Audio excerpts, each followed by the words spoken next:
we are living the days where we are discovering the new internet. The thing that's changing right now is how the search and the ranking is being shown with the AI.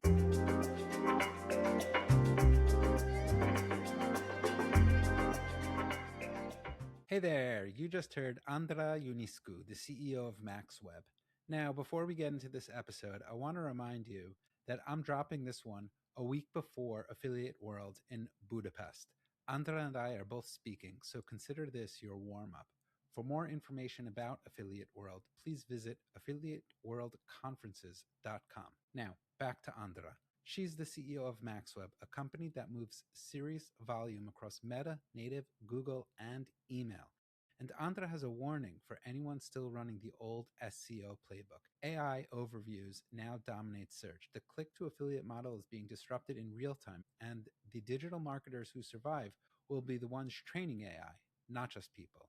We also cover so much more and why native might be the most underrated channel this year. So subscribe and share this before Budapest. And if you're there, be sure to say hi. Now, if you're sitting, relax. If you're at the gym, pick up the pace, because this interview is with someone who's seen every side of the industry and really knows. I'm your host, Shmuel Hirschberg, and this is the Built to Scale podcast. Listen up and let's start scaling now. So I'm here today on the Built to Scale podcast with my guest, Andra Ionescu. She is the CEO of MaxWeb. You may have heard of MaxWeb. They're one of the biggest platforms in the direct response and e-commerce space. And it's a real pleasure to have her on the show to talk about scaling and how to grow your business. So, Andra, it's a pleasure to have you here. Thank you for having me, and I appreciate you inviting me to this podcast. It's my first podcast, so I'll be probably a bit nervous, but I'm here to give to community and help in every way I can. So for sure. Well, thank you. Don't be Thank you nervous. so much. I'm surprised that's your first podcast because you're the CEO of MaxWeb and you've accomplished so much in your career. So maybe you could just tell our viewers, our listeners, a little bit about what you've been doing the last decade, and how you got to MaxWeb, and what MaxWeb has a little bit planned for the near future. I've been in this industry since 2012, so it's been like 14 years already, and I had some previous background in financial and things like that, which I didn't like. That was not my thing. So how I started, it was random. It just popped out a job in a job application and got me there. So how am I the jack of all trades, doing everything? I ended up here doing. Wow. Yeah. So what was your first job at MaxWeb? Before MaxWeb, I was on the vendor side, and I also had my own offers. So basically, I was into everything possible in this industry, and I gave up on my offers because they were like not doing great. I was losing money, and I gave up. So I started like a normal affiliate manager, then moved to operations, and the next move was being the CEO of MaxWeb. So we are a performance network. We work mostly on CPA, and we gather all the great offers and all exclusive offers and match them with traffic. So we basically provide traffic. We have the best account managers that recommend affiliates the best offer that fits their traffic source. Because we have inside data, we can tell affiliates exactly what works well for them and not have them looking for offers like all over the place, or I don't know, testing and losing money till they find the winner. So we help in this way. We help product owners scaling their offers. And yeah, basically we take care of the traffic and scaling. Cool. And in terms of the best vendors on MaxWeb, are they solely relying on affiliate traffic? Do they have their own traffic? Are they doing email marketing? Do they have in-house media buyers? Are they working with agencies? What can you tell us about the top 10% of MaxWeb vendors? Like what are they doing differently? What's the secret sauce that's helping them really, really scale? Honestly, the top ones are giving the offers exclusive to us, and we take care of everything from email marketing to Meta, native, Google search, you name it. We have all types of traffic. So we like exclusive because they are not all over the place, and there's a competitive advantage to have them. Once they have the internal traffic, they also get the list, they have probably someone internally or externally managing the list, and also the affiliate traffic. So it can be exclusive on one traffic source for their media buyers, and affiliates get the rest of the traffic, or having everyone on the same traffic source. It depends on how the product owner wants to handle things. Yeah, they do. Most of them, they have some sort of internal traffic. Okay, so you definitely need some internal traffic. I guess that would help mitigate when let's say there's a month or two where just affiliates are not promoting your offer. It helps mitigate that and helps keep the acquisition steady and helps get over those times. Actually, it's like an ecosystem. Once you have the internal traffic, you basically put the offer on the map, so everyone could see it on the spy tools and get it and have more interest on that offer instead of just finding it randomly on a marketplace, you know? So that's the most important thing for having internal media buying, even if it's maybe not working, but putting the offer on the map, it's important for getting more traction for that offer. Yeah, yeah, definitely. And an internal team or rather I should maybe frame it that like when a vendor has a steady stream of traffic coming in, whether that's in-house or working with an agency, it also allows them to test different angles, different landing pages, different types of landing pages, and I'm sure we'll get to that. Because that's a very big topic nowadays. Are VSLs dead, or what's the other way? What are the other types of landing pages? But the point is that when you are controlling your own destiny in terms of traffic, you're a little bit more flexible to test new angles. Whereas when you're just going out for the affiliates want the top, the creme de la creme of the your best offer. They're not interested so much in testing it. Would you say that's a fair assessment? Yeah, it is because once you have the opportunity to test angles, to test creatives and see what's working, you can also implement them into the product. So you'll get to have more A/B testing, more split tests, and test different angles and increase the conversion rate of the final offer. And also, you can use it for your email lists, same angles, same creatives, maybe some same idea. And with today's tools, you can do that much faster, way much faster than it was before. So you get to test multiple variations of that idea. Okay. Yeah. On the other side, affiliates want creative, but I don't think are real 100% reliant on that. They want to test themselves. And also, no one is sharing what actually is working for them. As a That's product, if your team is doing, I don't know, 100% ROI, they will let the team burn that creative and then give it to someone else to see if it's working for them or not. For sure, for sure. Once people have something working right, they guard that like it's Fort Knox.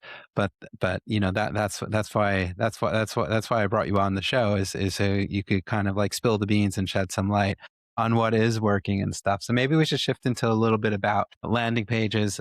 Landing pages are that first, it's the elevator pitch. It's the first instance where you get to really show off who to a potential client, potential customer, who you are after they see your ad. So they'll click on an ad, whether that's on Meta or Google or a different ad platform, and then they'll come over to your landing page.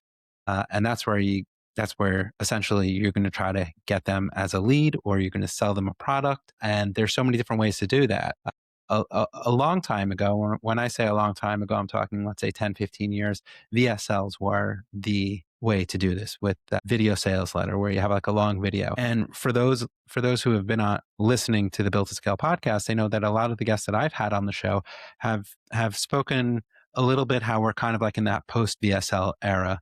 When we were talking a little bit before you got on, Andra, you had mentioned that VSLs still are helping people. Maybe you could just tell us like what you're seeing from your CEO seat at MaxWeb, like where what angles are people hooking buyers into their funnel? So VSS are still working, the normal VSL that we know between 25, 30 minutes to up to 50 minutes, as long as the hook is in the first minutes. So if they get customers engaged, they will still work because they have the same idea as the marketing it's based on. Everything is based on this structure. They identify a problem, and then there's the mechanism, the solution, and then the CTA. So they are still working, but they have to give the customer a real value because these days the customer's attention is very how to say it's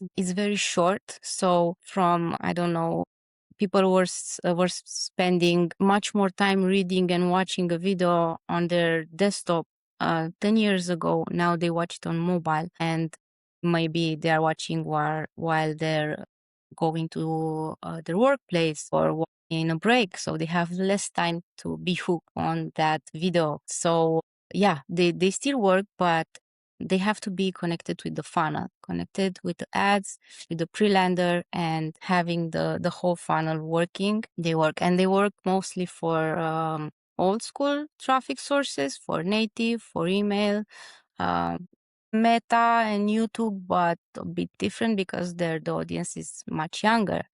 Now, if you are talking 10 years ago, we had different generations of people. We had the baby boomers. Now we have the millennials, which is us.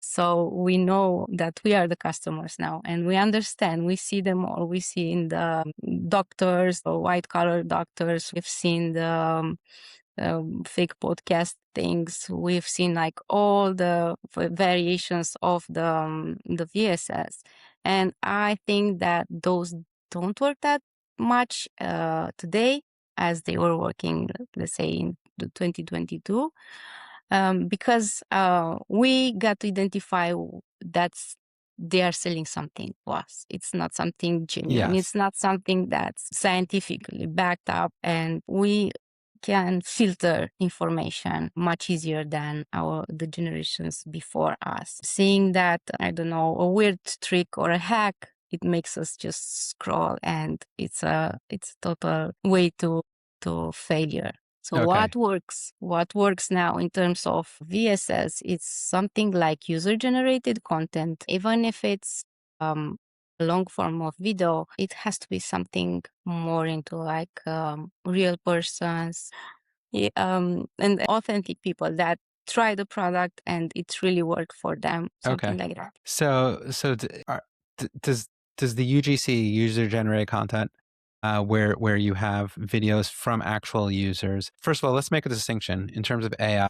Are you seeing people use AI videos? As UGC, obviously, I would imagine from a compliance standpoint, it needs to be labeled that it's the same way that people would put a notice like results are atypical, and results may vary. So in the same way, maybe just you would need a disclaimer for that again. But we're not giving legal advice here. But are you seeing AI UGC? Yeah, there is a lot of AI UGC lately, and I think there should be some regulations on putting that like a start. A This is AI disclaimer. generated. Yeah, disclaimer that this is AI generated because it's getting harder and harder to identify what's AI and what is not. So we have to be like careful with that. I hope countries will do that regulation like Yeah. mandatory for everyone to show that it's AI. But yeah, people are using it because it's much faster. It's Before that, we were hiring actors or people from Fiverr or who knows what, and now it's much faster. You can create a VSL in 3 to 5 days, and before it was taking like maybe months. Yeah. So Yeah, definitely.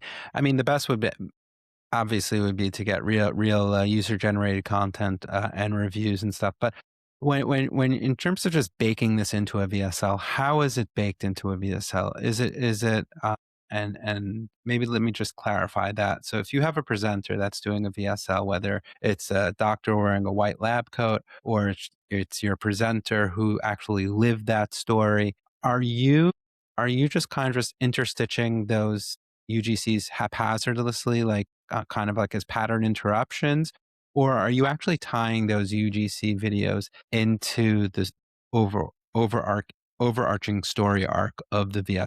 So the AI can be like a persona, can be anyone. Sometimes, I don't know. Yeah, I don't think I have an actual answer to that because there are so many happening very fast, and yeah, lots of videos to watch. So it can be like whatever people are thinking of generating with AI. Like Okay. first thing would be like test the angle, test the ads, and then go to VSLs and see what's working. Sometimes having a blonde avatar might convert better than having a black hair avatar. So it's something like that. I Okay. think it should be marked like, hey, this is. Yeah.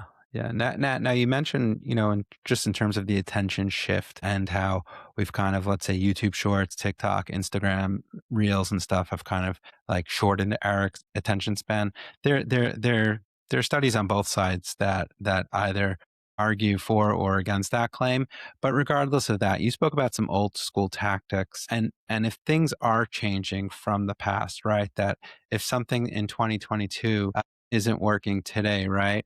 What are some of the old school tactics that networks and the vendors that you're working with are still clinging to? Where maybe others have discarded them and are just trying new things. So what's not working these days, and I'm talking in terms of ads and VSL ads, is that the ad that's like with the right light ring and looks like staged and like real ad that wants to sell you something, it might not work these days. I mean, it's not working how it worked before, and more real persons work now, like user generated content we were talking about.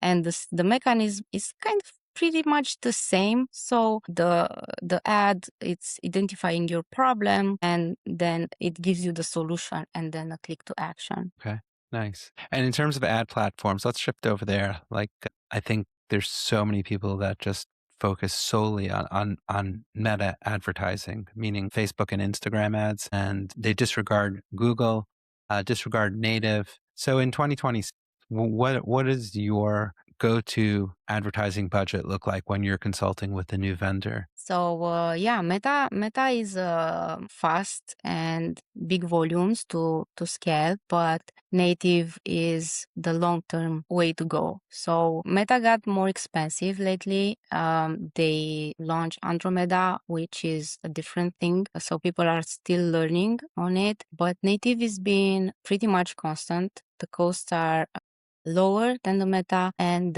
they are still working well. What's the difference between these two? With new Meta thing, you have to feed it lots of ads, lots of content, and lots of data for the algorithm to learn. You can do it in two ways and have a systematic approach and split the testing in two pipelines. So you get pipeline A and pipeline B.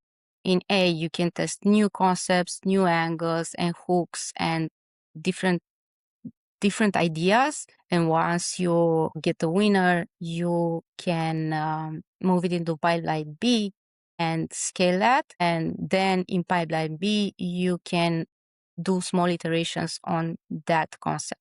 So let's say you are scaling on B, you move the budget on 70% there, and you keep 30% of on testing For new testing. Okay. I new love that concepts. strategy. And yeah, and then you can switch the budget how is the best for you. You can have it Yeah. 50-50, or at the beginning have 70 in the pipeline A and then move to pipeline B.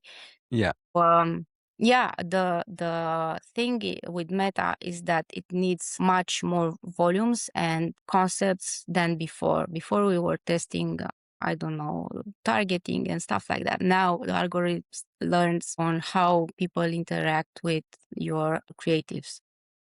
Yeah. So you're saying like the best creatives, those are the ones that are going to survive. Yeah, The yeah. Okay. And you're talking about, let's say, you need to feed the algorithm a lot. So can you quantify that? Like, what does a lot mean? How many ads do you need to start testing with? And then in your 70-30 split, when you have your winning campaign funnels out, how many ads are usually, or forget about, yeah, ads. How many ads are running in those campaigns versus your creative when you're just trying to test things? I would say that you can start with 20, 10 to 20 different concepts. So I'm talking about concepts in pipeline A, and then have lots of iterations on pipeline B once you find one of the 20 um, uh 20 concepts. And then yeah, it's like, not, I could say like 10 times more than we were testing before. Even Wow. not, yeah, yeah, yeah. Wow. So, and I imagine AI has helped you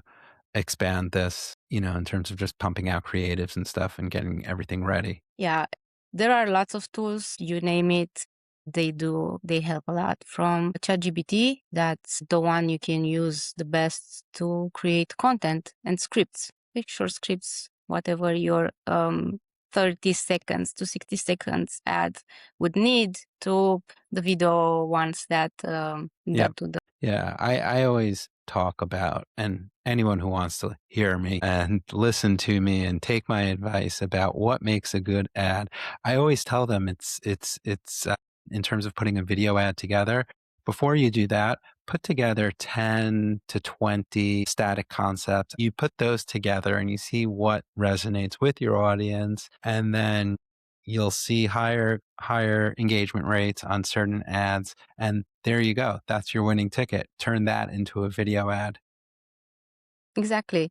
And then you can feed meta customer data, lookalike audiences, so it matches like better the ads and the customers that you already have, find similar ones, and so on.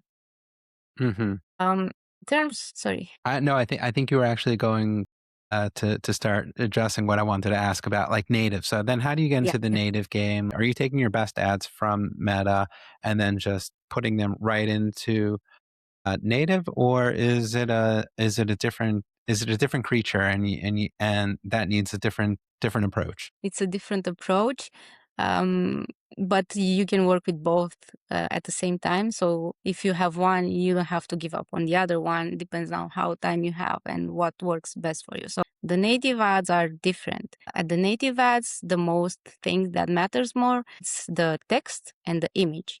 That's the first step. So you can do lots of iterations on the short text that's under the image or on the image, depending on how the platform wants the creative, and then it's the pre-lander. So 70% of the ads that run native, they are backed up by a pre-lander.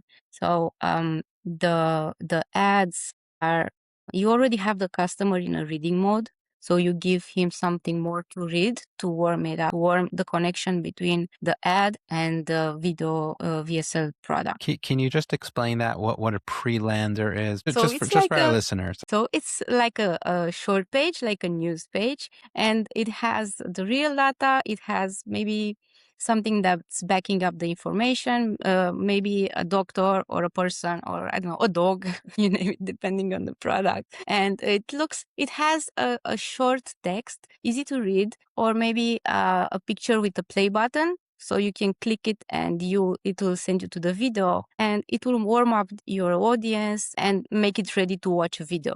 Okay, So maybe it excellent. says something like, "Hey, this trick helped, well, I don't know how many customers heal Yeah. their toe fungus," or something like that. Exactly, exactly. So just to clarify that with everyone listening, is that the pre-lander, it actually happens after the ad. So it's after Yes, the ad, but before that lander. So it's, exactly. let's say, if it's that middle page, that bridge page, the squeeze page. Yeah, we can call it like that. Okay, amazing.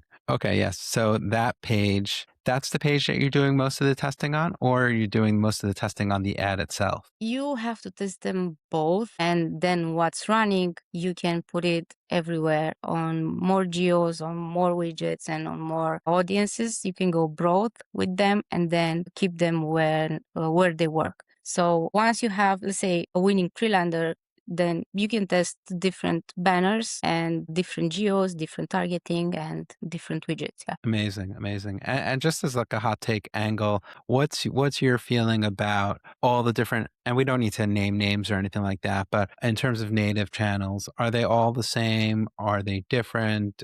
If you succeed in one, is it just like, all right, let's just wash, rinse, repeat, and get on all of the native channels, or do they have their nuances? They are different. They are different. Some of them have stricter compliance, some of them are easier. But once you get your ads and offer running there, you won't have the problem of being banned or having your account blocked while scaling. So that's why the native platform is much stable than the Meta or YouTube or other sources. So yeah, what's working on, can I name names or Yeah, for tabula sure, or for sure. not? I just didn't One want to put you on the spot, maybe, yeah, But yeah, let's might let's not hear it. work on MGID or ref content or yeah, they are different because how do they work? Basically, they place your ad like a native reading in between a news site or a content website, and they have different audiences. Like maybe some have Fox News websites, or maybe some have health related content. So they might be different. Every platform has its widgets, which a widget means a website. So it's a different thing. Yeah. But once you have the winning ad and winning advertorial or pre-lender, it kind of should work, and you should test it on other platforms and see how it does, or make iterations on that. Okay. Yeah. No, definitely, definitely. And by the way, you gave, I would say like two of the more niche native platforms like Tabula and Outbrain, or wait, Outbrain is Teads now. So yeah, so there are a bunch of different native platforms that you could definitely try. And I would say that it's a huge opportunity, because once, like you said, once you conquer and you scale one native platform, it's going to be very easy to just shift over, and you'll have to deal with minor compliance issues potentially. You might have to deal with changing the angle, especially if it's going to be featured on more, different, let's just say different types of news websites that skew differently in terms of demographics and political affiliations and stuff like that. But for the most part, that engineering blueprint, is probably very, very repeatable. Hmm. Yeah, very cool. I want to shift gears a little bit and talk a little bit, because we spoke about Meta, we spoke about native, but we didn't really talk about Google and Google AI, and you had mentioned actually something very interesting. Maybe even like a fourth pillar, we could call it organic. That's something that I think a lot of people in in in the direct response and ecom space, I don't know if they've, it's definitely more of a long play in terms of organic with SEO, and now that's all been changed with AEO and everything like that. So why don't we talk about like how's Google AI changing the SEO and organic game for everything that you're doing? So it's gonna be interesting because Google is becoming like something. It was already huge, but I think now it becomes like really big with everything that they have these days and what they launched a few days ago. It's like we'll see a big shift in how technology and AI is evolving, and I think we are living the days where we are discovering the new internet.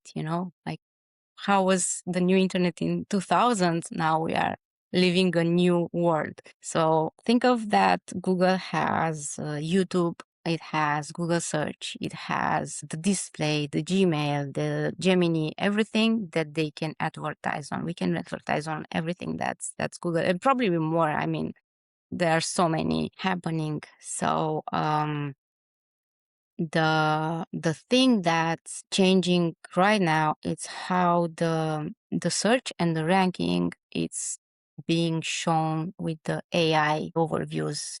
let's say.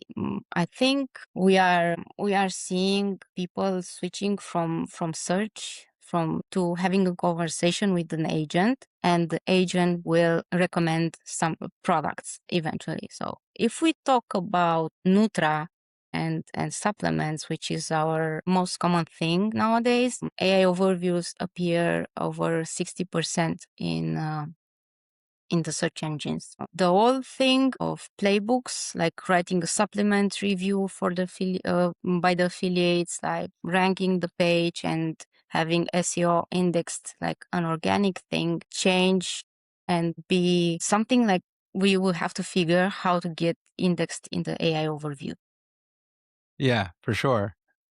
I mean, it's a huge It's question, right? Like, how do affiliates play in a world where Google's summarizing answers before anyone clicks, right? Yeah, before that, we were just Googling what's the best weight loss supplement because I don't want to take meds or I don't want to do other interventions and I want to be healthy for life. And you will get like a bunch of websites and you would have to just click on every page and see what's there and read like lots of things. And now you just ask Gemini what's the best supplement, and they will get all the data for you and you get one decision. So it's much faster, much easier. The thing is that we have to figure out how to get there, and having this switch from organic and to AI overviews. Yeah.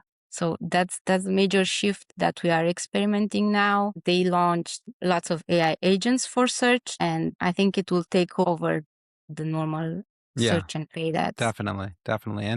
And in terms of just AI, if you're not using it to your advantage, someone else is, and they're just leaving you in the dust. When it comes to obviously AI is looking at websites and trying to figure out the answer for you before you actually have to go and research it. So if you're not pumping out content right now, organic content, landing pages, squeeze pages, whatever it is about specific topics that are written and geared to teach AI, you're just missing out. Yeah, yeah. And there are lots of other changes in terms of ads, the paid ads, not the organic ones, where the AI is already taking care of your campaigns. You have to let them learn, let them give them data, customer data, as we do with Meta.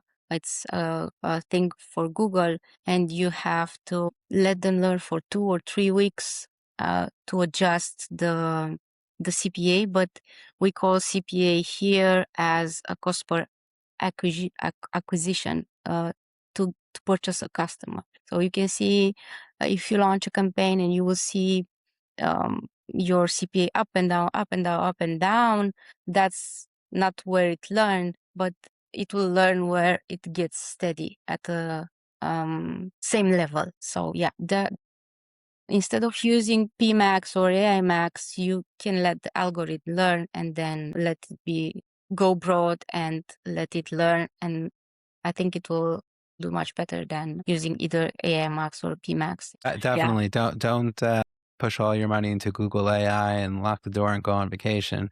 We're talking about the same way that you mentioned earlier, how Meta, you're talking about, let's say, a 70-30 split on budget versus, testing versus scaling budget. Same thing here. You, as an operator, you would need to figure out what that sweet spot is for you, and how to divide that up. 20% of one person's budget could be $1,000. For another person, that could be $100,000. So Yeah. you gotta mix and match and do what's right for you on an individual basis. Yeah. Exactly. So let's talk about scaling today and what it's going to take to scale in a world where it seems that AI is just everywhere and there are new tools popping up every day and new features and new rollouts that are coming out on the current AI tools and stuff. So in terms of MaxWeb right now, what tools are you guys actually using to move the needle? So internally, as persons, we are using Gemini, ChatGPT, Claude as day-to-day things to help us like, move things faster. And as a platform, we are at the base a technology company, so we can basically create everything that our partners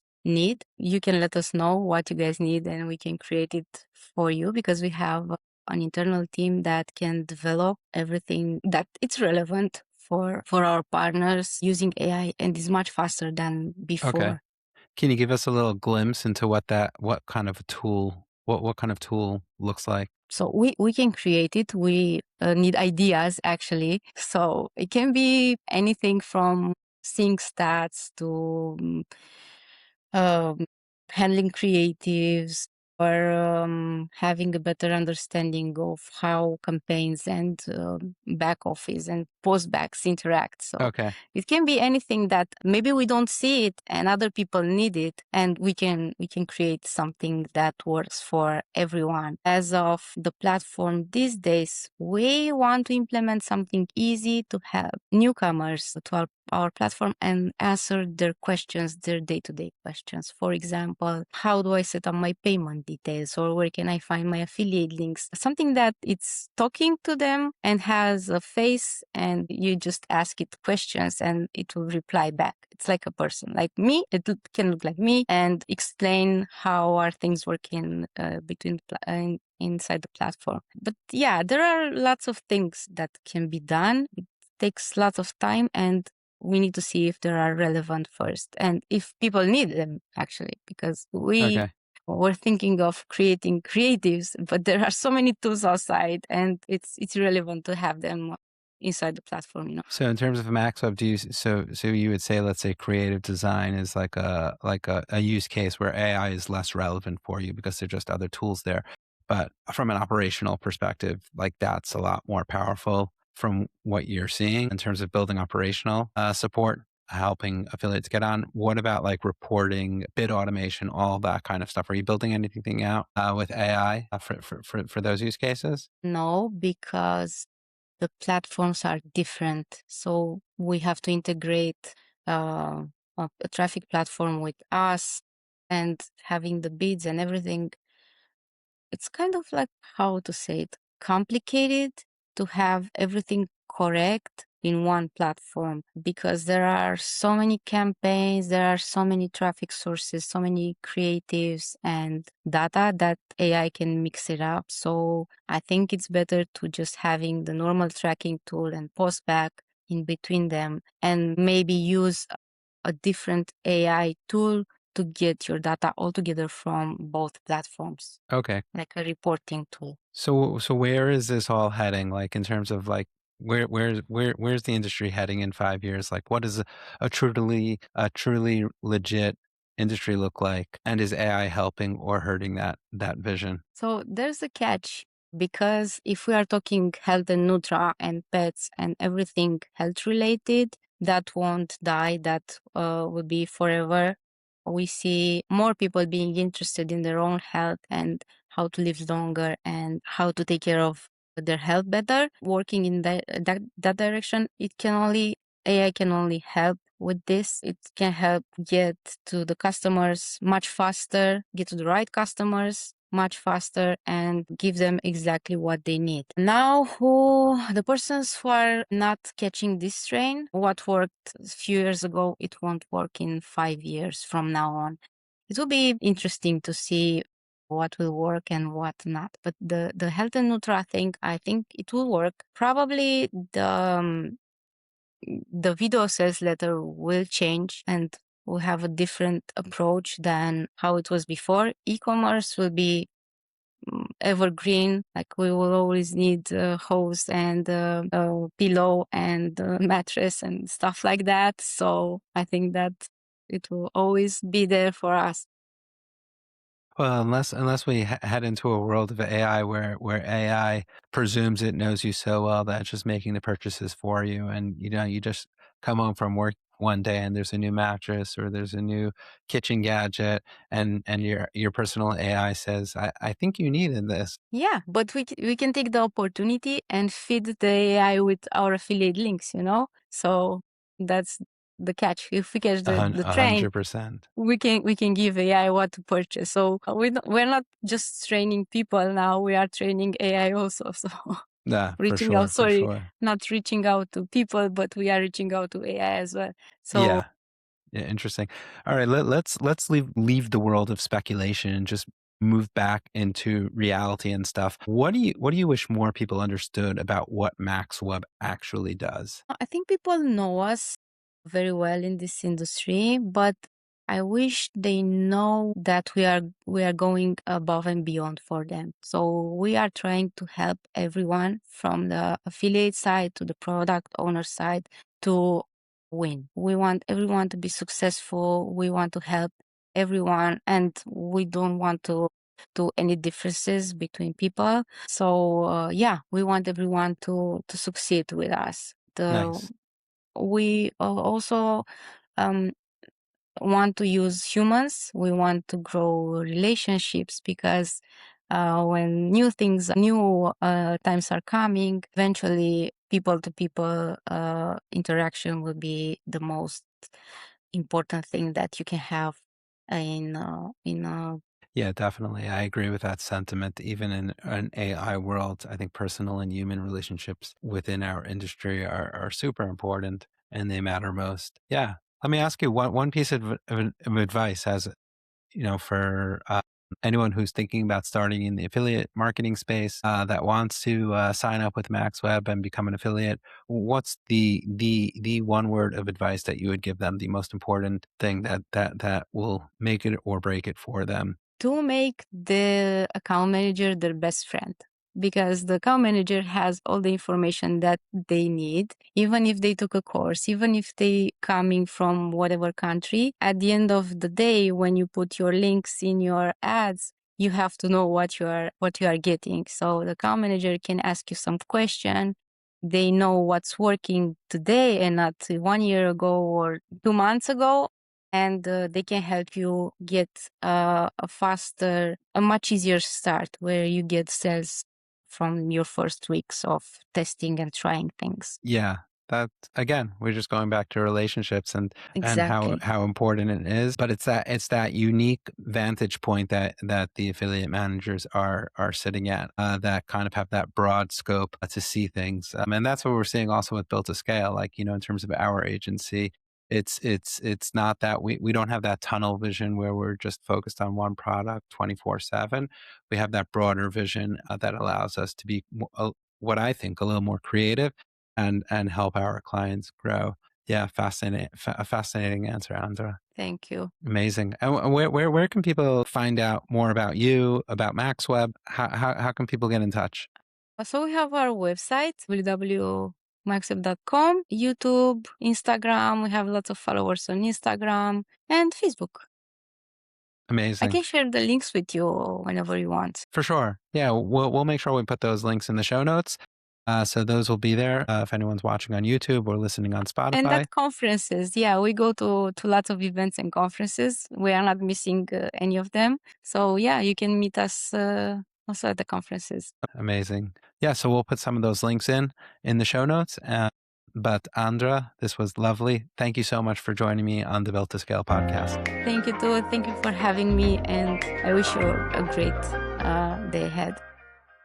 Thanks for listening to the Built to Scale podcast. If you enjoyed this episode, make sure to subscribe to the podcast so you never miss a conversation about what it really takes to build and scale in today's market. For more information about Built to Scale and how we help companies grow, visit builttoscale.co. If you have suggestions for future guests or topics, send us a note at podcast@builttoscale.co. We'd love to hear from you. Until next time, this is your host, Shmuel Hirschberg. And remember to keep building, keep testing, and keep scaling.